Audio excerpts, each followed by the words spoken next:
Hi, my name's Graham. I'm from Queensland Parks and Wildlife. I collect leaf for sick injured koalas at Moggill Koala Rehab Centre and for Daisy Hill Koala Centre. I'm here today to talk about different places that we cut, whether that's plantation, roadside verges or from private properties, some techniques and considerations when collecting leaf.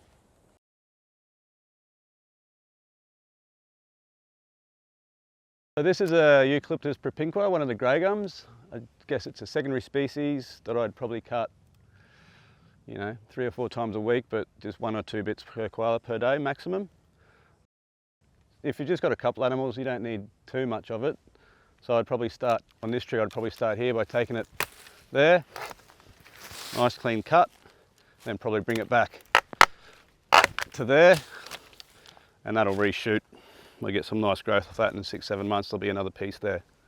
You might want to take this bit close to the thing, to the trunk, drop it down. Normally, I like to trim them up nice and neat before I put them in the vehicle. So I just put them over here in the shade, like so. Because I'm feeding for, anything up to 25 koalas a day, we'd take 70 or 80 bits of propinqua. So this tree I'd either lop it or just take the bits out I like, but I'll show you how we use the long-handed loppers now. Select the piece that you want to cut, push it in nice and firm, wrap around your hand, put that back up.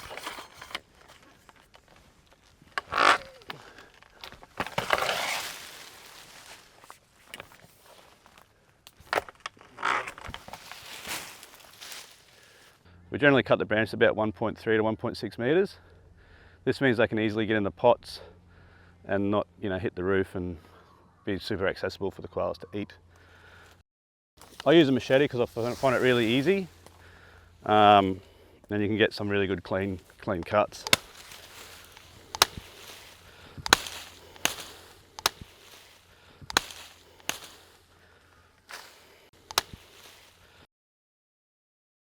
Telescopic loppers or long-handled secateurs.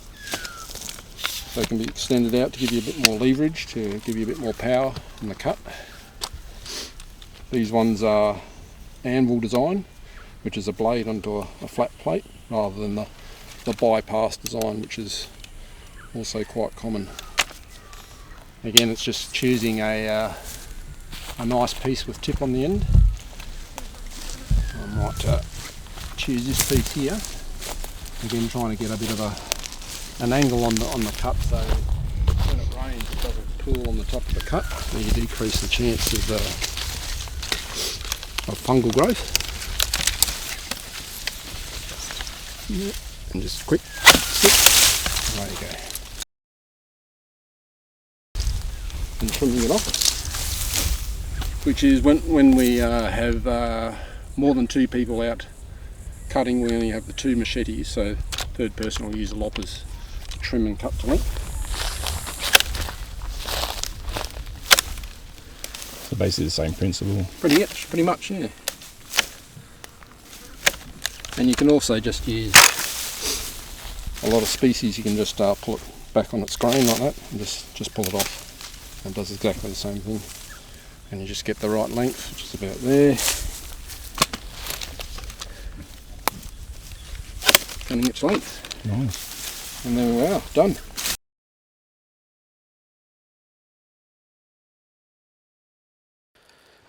This is a tree, a blue gum teraticornis that's previously been lopped. When you're lopping trees, always make sure you cut them on an angle to stop water pooling, and you just get nice regrowth of it. Something like this, I'd come in, if you're using a bow saw, I'd come in and I'd take away some of the branches that are not doing anything. Cut that one out on an angle, and you've got a piece. This is just leading out into your roadway or your through area. It's not doing anything. You want to get that out of the road, so you want to cut it close to the trunk as possible. We want to promote growth here, not out.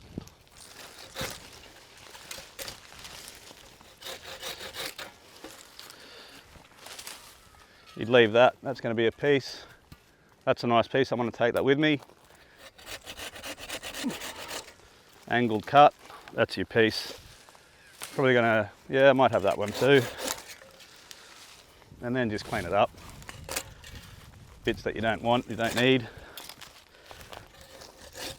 So again, we want the growth here, not out.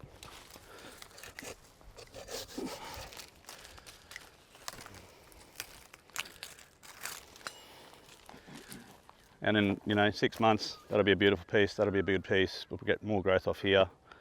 As you can see, there's a little bit come up there. It's going to be a piece in a few months. Beautiful tip, yum.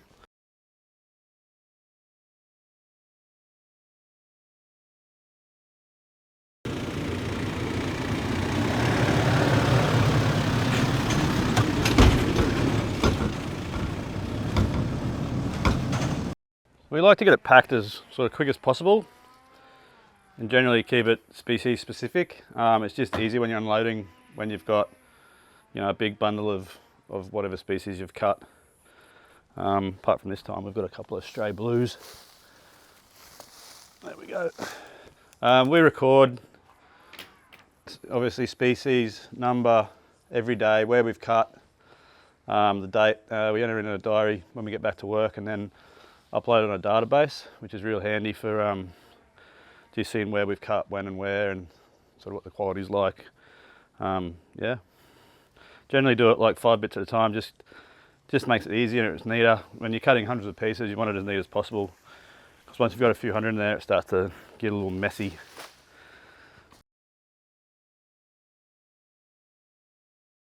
But when you're cutting in a paddock, if you haven't got access through a gate and you've got to walk it out, I really think you've got to wear really comfy shoes. I wear hiking boots, good support, super comfy, and also gaiters because you're going to be in long grass. Look out for snakes and all sorts of critters. I wear a glove when I'm trimming because you don't want to put a machete through your hand because that's going to hurt a little bit. So wear a glove, obviously, long sleeves, hat, sunscreen, got a first aid kit in the side of the truck, and also a heap of water. Stay hydrated out there because it does get very hot in the summer.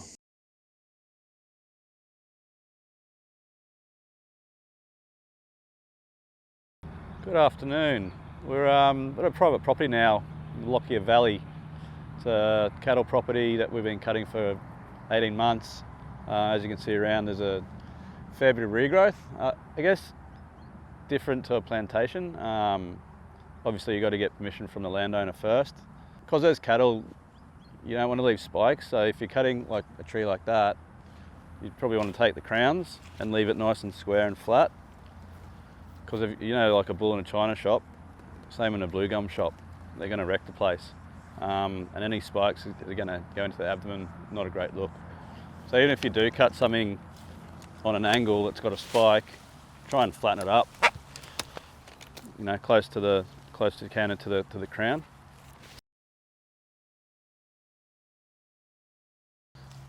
You know, don't do things like that. That can be quite a spike, and it can hurt cattle and horses, especially the abdomens, and especially if it's like you're cutting it low. You know, they're gonna stand on that. It's gonna hurt your hoof. So you want to cut that as low to the ground as possible, nice and flat. And that's not going to be too bad on cattle's feet, and that'll come back nice. That'll re-tip.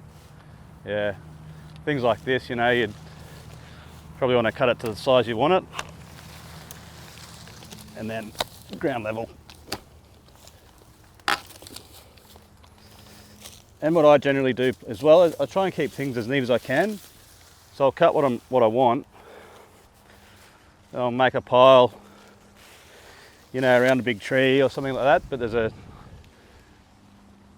I usually trim over there in this paddock next to the big pile of lantana, and then just kick it in and it'll break down real nice and, you know, just make it look like you've never been, basically.